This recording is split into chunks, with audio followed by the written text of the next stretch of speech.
Assalamualaikum warahmatullahi wabarakatuh. Kali ini saya akan menjelaskan mengenai teknik reasoning pada mata kuliah kecerdasan buatan. Tujuannya adalah memahami konsep dan teknik reasoning. Kemudian cakupan materi yang akan saya bahas, yang pertama adalah teknik reasoning, kemudian reasoning dalam knowledge base, kemudian adalah inferensi atau pengambilan kesimpulan. Sebelum lebih jauh saya menjelaskan mengenai teknik reasoning, kita lihat dulu bagian dari kecerdasan buatan berikut, atau bagian dari artificial intelligence. Nah, di dalam kecerdasan buatan, ada 4 teknik utama yang perlu kita ketahui, yaitu searching, reasoning, planning, dan juga learning. Pada teknik searching, metode-metode yang biasanya digunakan seperti blind atau uninformed search, atau pencarian buta, atau pencarian tanpa informasi, kemudian ada metode pencarian heuristik, dan juga fungsi heuristik. Pada teknik reasoning, metode yang dipakai seperti proportional logic, first order logic, atau fuzzy system. Selanjutnya pada proses planning, metode yang digunakan biasanya goal set planning, constraint, posting. Yang terakhir, pada teknik learning, metode-metode yang digunakan seperti decision tree learning, neural network atau jaringan syaraf, dan terakhir adalah genetic algorithm.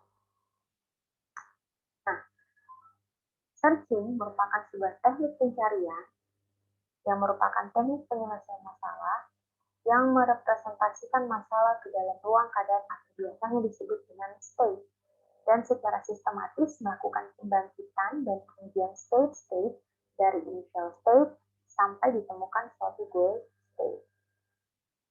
Digunakan dalam pencarian rute optimum untuk memandu seseorang di perjalanan, misalnya di Swedia setiap taksi dilengkapi dengan GPS atau Global Positioning System. Nah, pada teknik searching atau teknik pencarian, penyelesaian masalahnya kita akan merepresentasikan masalahnya ke dalam keadaan atau state-state, dan secara sistematis akan melakukan pembangkitan atau pengujian state-state-nya dari initial state sampai kita menuju suatu goal state. Teknik ini biasanya digunakan untuk pencarian rute optimum atau pencarian rute terpendek. Ya, contoh sederhananya tadi GPS. Ya, GPS biasanya digunakan untuk pencarian rute terpendek dari satu tempat menuju tujuan tersebut. Teknik reasoning. Teknik reasoning atau biasanya disebut dengan teknik penalaran, yaitu teknik penyelesaian masalah yang merepresentasikan masalah ke dalam logik atau mathematics tools yang digunakan untuk merepresentasikan dan memanipulasi fakta dan aturan. Ada beberapa pendekatan di dalam teknik penalaran, seperti pendekatan logika pasti, atau biasanya disebut dengan propositional logic, first order logic atau predikat. Dan juga ada logika tidak pasti atau disebut dengan logika fuzzy.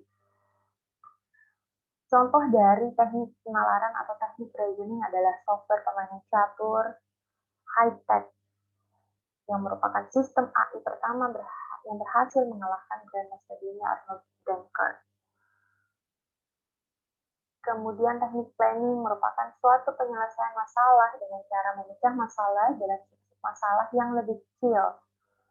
Menyelesaikan subsub masalah satu demi satu, kemudian menggabungkan solusi-solusi dari subsub masalah tersebut menjadi sebuah solusi lengkap dengan tetap mengingat dan menangani interaksi yang terdapat pada subsub masalah tersebut. Dan yang terakhir, teknik learning merupakan sebuah teknik yang secara otomatis menemukan aturan-aturan yang diharapkan. Aturan tersebut bisa berlaku umum untuk semua data-data yang belum pernah kita ketahui. Ya. Jadi di sini data-data yang kita pakai, data-data awal dipakai untuk mentraining untuk data-data yang tidak kita ketahui. Contohnya software Alpha yang digunakan pada sebuah mobil tanpa dikemudikan manusia. Dengan menggunakan JST atau jaringan syaraf tiruan yang dilatih dengan berbagai gambar kondisi jalan raya yang ditangkap kamera pada mobil. Jadi di sini software Alvin menggunakan jaringan syaraf tiruan yang sudah dilatih dengan mengcapture atau mengambil gambar-gambar dari kondisi jalan raya, kemudian gambar-gambar tersebut dimasukkan ke dalam jaringan syaraf tersebut. Jadi ketika mobil tersebut, misalnya mobil tersebut sudah capture atau men-save 5 kondisi jalan raya atau 3 kondisi jalan raya. Untuk kondisi jalan raya pertama misalnya kondisi jalan tol ya, berarti nanti di jalan tol tersebut dia akan melewati beberapa gate. Kemudian jalan raya kedua misalnya, pada jalan raya kedua mobil tersebut akan melewati dalam kondisi jalan tersebut terdapat beberapa traffic light. Kemudian kondisi jalan ketiga misalnya, di kondisi jalan ketiga nanti di jalan tersebut akan melewati beberapa persimpangan. Jadi mobil ini, mobil yang tanpa dikemudikan manusia ketika melewati jalan pertama, secara otomatis dia akan berhenti pada gate yang ada. Kemudian pada jalan raya kedua, secara otomatis nanti mobilnya akan berhenti pada traffic light. Setiap traffic light nanti dia akan berhenti. Kemudian misalnya dia melewati jalan raya ketiga, di mana jalan tersebut ada beberapa persimpangan, nanti dia akan bisa mengambil keputusan akan melewati jalan yang mana. Ya, jadi seperti itu. Tapi tentu mobil ini tidak bisa diterapkan pada kondisi jalan raya yang ada di Indonesia ya, karena banyak kendala yang ada di dalam yang ada di jalan raya Indonesia, misalnya banyak polisi tidur atau misalnya banyak kendaraan-kendaraan yang saling menyalip ya. Ini tentu hanya bisa digunakan pada kondisi jalan tertentu atau kondisi jalan tanpa kendala seperti itu. Nah, sekarang kita lihat teknik searching versus teknik reasoning. Apa perbedaannya? Untuk representasi pada teknik searching ada state dan juga ruang salah. Pada teknik reasoning ada basis pengetahuan. Kemudian teknik yang digunakan pada searching ya tentu strateginya adalah strategi pencarian. Sedangkan pada teknik reasoning kita akan menggunakan penalaran pada rule. Tujuannya pada teknik searching adalah menemukan nilai tertentu, sedangkan pada teknik reasoning akan menghasilkan sebuah kesimpulan. Nah, masalah yang ditemukan pada teknik searching adalah kelengkapan representasi state, sedangkan pada teknik reasoning adalah kelengkapan dari aturan-aturan atau rule. Sekarang kita masuk ke teknik reasoning. Nah, seperti yang sudah saya jelaskan atau saya paparkan tadi pada slide sebelumnya, jenis-jenis yang digunakan untuk merepresentasikan basis pengetahuan dan melakukan penalaran di dalam teknik reasoning, ya, ada beberapa jenis logik. Untuk proporsional logik yang ada di dunia nyata adalah sebuah fakta. Kemudian apa yang dapat dipercayai di dunia nyata berupa benar, salah, atau tidak diketahui. Sedangkan jenis logik, first order logic yang ada di dunia nyata adalah fakta, objek, relasi. Kemudian apa yang dipercayai di dunia nyata benar atau salah atau tidak diketahui. Kemudian temporary logic yang ada di dunia nyata adalah fakta, objek, relasi, waktu. Kemudian yang dipercayai di dunia nyata benar, salah, atau tidak diketahui. Untuk probability theory yang ada di dunia nyata merupakan sebuah fakta, derajat yang dipercayai di dunia nyata adalah derajat kebenaran bernilai 1 dan juga. Nah, yang terakhir adalah fuzzy logic yang ada di dunia nyata adalah derajat kebenaran dan yang dapat apa yang dipercayai di dunia nyata adalah derajat kebenaran nilainya 0 dan 1. Kemudian ini adalah sintaksnya, ada simbol dan juga sentence. Simbolnya adalah logical constant atau berupa true false. Kemudian proportional symbolsnya atau simbol proporsionalnya adalah P, Q, atau R ya. Kemudian logical connectivities-nya atau logika konektivitasnya. Ada conjunction, disjunction, negasi, implication, dan juga equivalent. Conjunction lambangkan seperti ini, disjunction lambangnya seperti ini, kemudian negasi, implikasi, dan juga equivalent. Untuk logika konektivitasnya nanti bisa dibuka lagi materi logika pada mata kuliah matematika distrik ya. Kemudian sentence-nya atau kalimatnya dibangun dari kalimat sederhana. Kemudian dihubungkan menggunakan conjunction, disjunction, implication, equivalency, dan juga negasi. Nah, bagaimana reasoning dalam knowledge base atau penalaran di dalam knowledge base? Di dalam penalaran dalam knowledge base terdapat dua bentuk penalaran, yaitu shallow reasoning dan deep reasoning. Shallow reasoning disebut dengan penalaran secara singkat ya atau pendek, sedangkan deep reasoning di sini adalah penalaran yang mendalam. Tujuan dari shallow reasoning adalah mendeskripsikan aspek-aspek lingkungan secara heuristik. Kemudian short inference case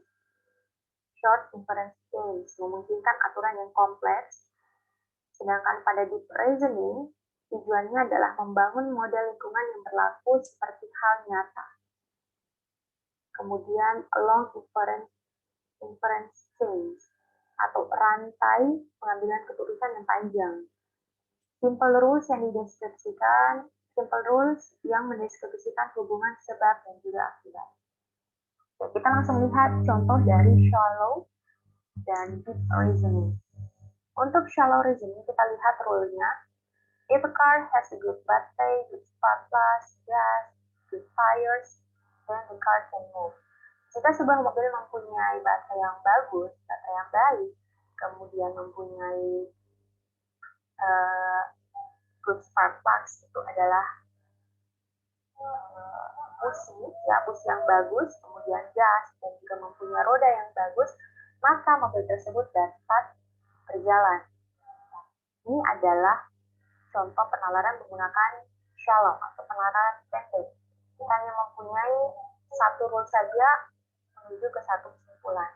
Bagaimana dengan deep reasoning atau penalaran dalam?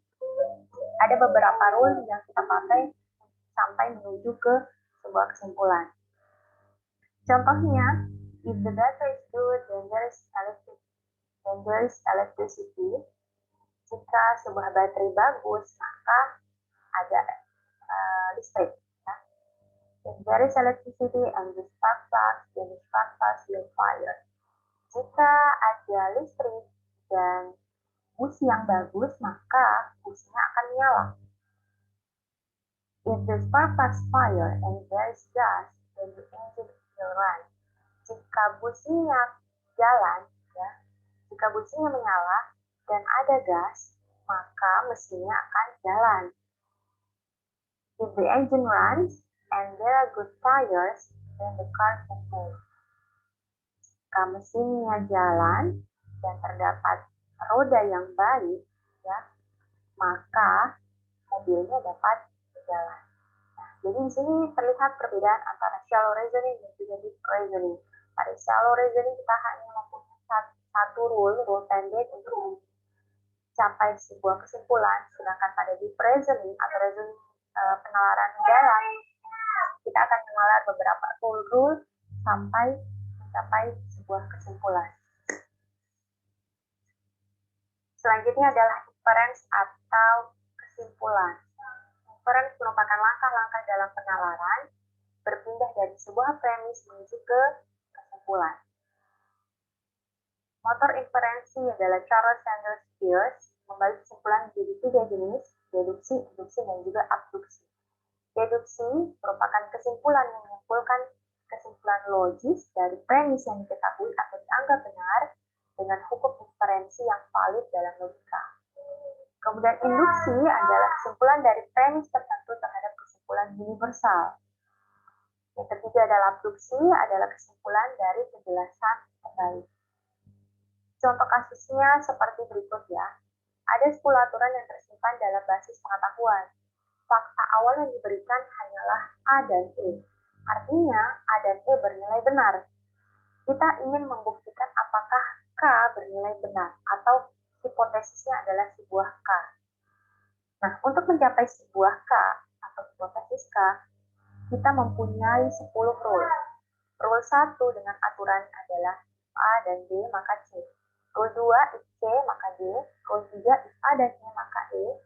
Rule 4 if A maka D, dan seterusnya sampai rule ke-10 jika D maka K. Di rule ke-10 sini kita memperoleh kesimpulan K. Nah, sekarang kita lihat alur inferensi menggunakan forward chaining atau rantai maju, alur maju dari depan ke belakang, dari fakta-fakta menuju ke sebuah kesimpulan. Kita mempunyai fakta di awal, ada 2, fakta A dan B. Nah, fakta ini kita buatkan alur, ya, kita buatkan chain, kita buatkan rantai seperti ini menuju ke K. Rantai-rantai ini tentu menyesuaikan dari aturan yang ada di awal, ya. Ini aturan-aturannya. Jadi fakta A dari fakta dan A dan B kita menuju sebuah rule, yaitu rule 3. Kalau kita lihat rule 3, A dan E maka F. Jika kebenaran A dan E, jika fakta A dan E, maka kita akan menuju F. Kemudian F maka D itu adalah rule ke-5, A ke G adalah rule ke-4, D ke G rule ke-9, dan seterusnya kesemuanya ini menyesuaikan rule-rule yang ada sebelumnya sampai menemukan sebuah kesimpulan. Selanjutnya adalah alur inferensi menggunakan backward chaining part 1. Nah, pada alur inferensi backward chaining berarti kita memulai dari kesimpulan menuju fakta. Kesimpulannya adalah K. Kita lihat rule-nya dari K, dari kesimpulan menuju ke fakta. K ke J berarti rule ke-10, J ke A rule ke-8, dan juga J ke I adalah rule ke-8. I ke C, I ke H adalah rule ke-7, C ke B, dan C ke A rule pertama. Nah, C ke B ini sudah diketahui, sedangkan C ke A menemukan sebuah fakta. Nah, selanjutnya, alur inferensi untuk backward chaining yang kedua dikatakan sukses karena kita lihat ini alurnya menemukan fakta, ya, rule ke-10, rule ke-9, dan juga rule ke-4.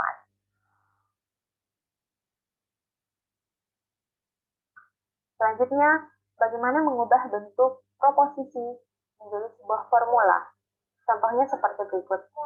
Jika ada daya listrik, komputer akan menyala, komputer akan bekerja, ada daya. Komputer akan bekerja, kesimpulannya. Sehingga bentuk proposisi A-nya ada daya listrik, proposisi kedua B, komputer akan bekerja, sehingga dapat kita tuliskan dalam bentuk formula seperti berikut. A maka B, A, B. Bentuk tersebut valid karena dapat ditujukan sebagai tautologi. Tautologi artinya kesimpulan yang kita peroleh bernilai benar semua. Dari mana kita memperoleh sebuah tautologi? Tentu kita harus menggunakan tabel kebenaran. Bagaimana cara menggunakan tabel kebenaran? Materinya sudah dijelaskan di mata kuliah matematika detail, nanti dibuka kembali, ya. Bagaimana cara membuat tabel kebenaran, kemudian mengisi nilai-nilai pada sebuah proposisi. Selanjutnya, deduksi atau inferensi induksi. Inferensi penarikan kesimpulan dengan penalaran dari yang bentuk umum ke khusus. Misalnya adalah modus ponens. Contohnya, A, udara cerah, B, kita akan pergi ke pantai. A maka B, jika udara cerah maka kita pergi ke pantai. Dengan menggunakan modus ponens, kesimpulannya adalah kita akan pergi ke pantai. Contoh 2, semua kucing merupakan anggota family. Butsi adalah seekor kucing. Kesimpulannya, Butsi merupakan anggota Yelin. Kemudian inferensi induksi atau teknik pengambilan kesimpulan secara induksi.